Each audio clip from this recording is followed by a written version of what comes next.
Mexico is expected to deploy up to 6,000 National Guard members to its Guatemala border soon, as thousands of Central American migrants try to reach the U.S. Mexico agreed to tighten the border after President Trump threatened to impose tariffs. Manuel Bojorquez is in Hidalgo, Mexico, where a river runs along the border. Manny, what's the mission there?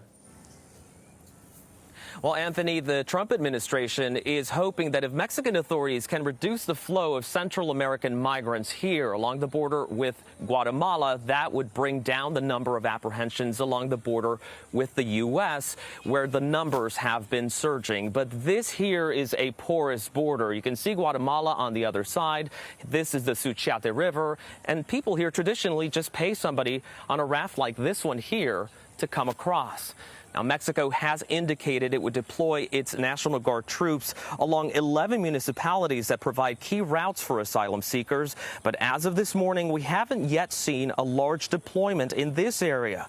There is, however, a lingering fear among locals about potential clashes between the Guard and the hundreds who use this unofficial border crossing every day. We should point out that other Mexican agencies have already been working on cracking down.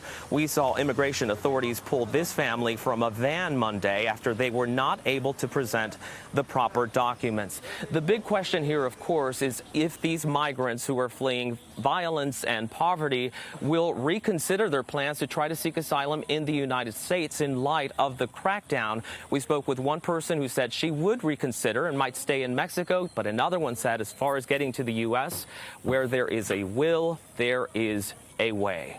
Gayle? That always is the case. But Manny, before you go, how will officials judge whether this plan's working?